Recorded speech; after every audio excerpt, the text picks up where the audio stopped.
ایک شخص تھا نا، وہ اللہ تعالیٰ سے ناراض ہو گیا. موسیٰ علیہ السلام کا وہ امتی تھا اور موسیٰ علیہ السلام کا دور اس نے پایا، تو وہ اللہ سے ناراض ہو کے بیٹھ گیا. تو وہ تھا مجذوب. یہ تم ناراض ہو کے مت بیٹھ جانا ورنہ تمہارا مقدر جہنم ہو جائے گی. مسئلہ یہ ہے کہ وہ مجذوب انسان تھا.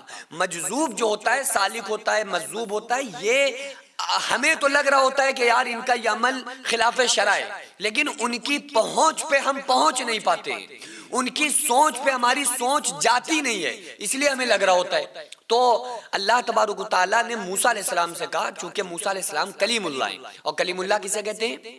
یعنی کہ اللہ سے ہم کلام ہوتے تھے، اللہ سے باتیں کیا کرتے تھے.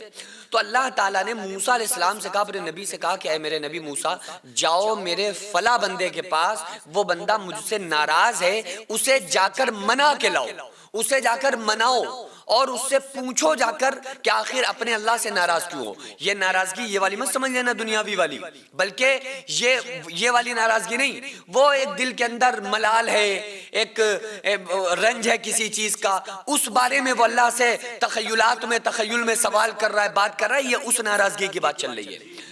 تو اللہ نے کہا کہ اے میرے نبی موسیٰ، جب جانا نا تو اس سے بڑی پیار سے بات کرنا، کیونکہ موسیٰ علیہ السلام کا غصہ بڑا خطرناک تھا. تو اللہ تبارک و تعالیٰ نے فرمایا نا کہ اے میرے نبی موسیٰ جا کر بڑے پیار سے اس کو سمجھاؤ. تو حضرت موسیٰ علیہ السلام نے کہا کہ اے شخص، میں تمہیں بڑی پیار سے سمجھا رہا ہوں، اور یہ بتاؤ کہ تمہیں پتہ نہیں ہے کہ ہم نے جب اللہ سے کہا تھا کہ اللہ میں تجھے دیکھنا چاہتا ہوں، تو اللہ تبارک و تعالیٰ نے جب اپنا وہ اللہ تبارک و تعالیٰ نے اِلَى الْجَبَلْ فَإِنِ اسْتَقَرَّ مَكَانَهُ فَسَوْفَ تَرَانِي، کہ جب پہاڑ کے اوپر اپنے نور کو ڈالا تو میں بے ہوش ہو گیا، 40 دن کے بعد مجھے ہوش آیا تھا، اور تم اللہ سے ہی ایسی باتیں کر رہے ہو کہ اللہ سے شکوے اور گلے لے کے بیٹھو.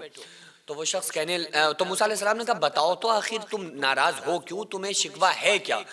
تو اس نے بڑی اچھی بات کہی. اس نے کہا کہ یہ بتاؤ اللہ تعالیٰ غفور ہے؟ کہا ہاں وہ تو ہے. کہا اللہ کریم ہے؟ کہا ہاں بالکل ہے. کہا اللہ رحیم ہے، رحم کرتا ہے؟ کہا بالکل ہے. اس نے کہا جب اللہ غفور ہے، رحیم ہے، رؤوف ہے، کریم ہے، تو پھر اللہ نے جہنم کو کیوں بنایا ہے؟ اور اللہ تعالیٰ اپنے ہی بندوں کو جن کو خود بنایا، خود پیدا کیا، ان انسانوں کو پھر جہنم میں کیوں ڈالے گا؟ یہ ہمیں اللہ سے شکوہ ہے، یہ ہمیں اللہ سے گلہ ہے. جب وہ رحیم ہے، اور اتنا رحیم ہے کہ اس کی رحمت بندوں کے گناہوں سے بہت زیادہ ہے. دیکھو اس کا جواب اللہ نے قرآن میں بھی دیا. اللہ نے فرمایا الذی خلق الموت والحیات لیبلوکم ایکم احسن عملا. اللہ فرما رہا ہم نے موت اور زندگی کو پیدا کیا اس لیے تاکہ ہم تم میں دیکھیں گے اچھے عمل کون کرتا ہے، ہم تمہیں آزمائیں گے.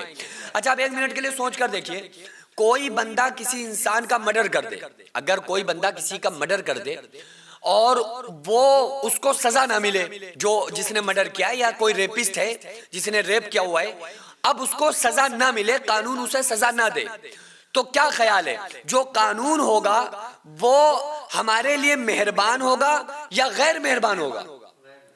غیر مہربان ہوگا نا، کیونکہ اس کی رحیمی ہمارے ساتھ عوام کے ساتھ کیا ہوگی کہ بھائی جس نے گناہ کیا ہے اس کو سزا ملے، ورنہ گناہ کرنے والا اور نہ گناہ کرنے والے میں فرق کیا رہے گا؟ اب قیامت کا دن جو ہے وہ مالک یوم الدین، انصاف کا دن ہے. قیامت کے دن اللہ فیصلے کرے گا، انصاف کرے گا. تو جس نے رات میں نمازیں پڑھی، جس نے رات میں عبادت کی، جس نے رات میں تہجد پڑھی، جس نے رات میں اللہ کو یاد کیا، جو اللہ کے سامنے راتوں میں رویا، اور ایک وہ ہے جو راتوں میں موویز دیکھ رہا ہے، ایک وہ ہے جو رات کی تاریکیوں میں گناہ کر رہا ہے، ایک وہ ہے جو ڈانس پارٹی میں جا کے ڈانس کر رہا ہے، ڈانس دیکھ رہا ہے، تو کیا اللہ ان دونوں کو برابر کر دے گا؟ اچھا اگر اس نے برابر کر دیا تو پھر یہ وہ جو جنتی لوگ ہیں، جو نیک لوگ ہیں، یہ ان کے اوپر ظلم ہو جائے گا. وہ کہیں گے نہیں کہ اے پروردگار عالم ہم تیری بات مان کے آئے، ہم تیری فرما برداری کر کے آئے، جو ہمارا ٹھکانہ وہی اس کا ٹھکانہ، اسے تو کوئی اپنے کرتوتوں پہ سزا ملی ہی نہیں. تو گناہگاروں کو سزا ملنا یہ نیک بندوں کے اوپر رحیمی کریمی ہے.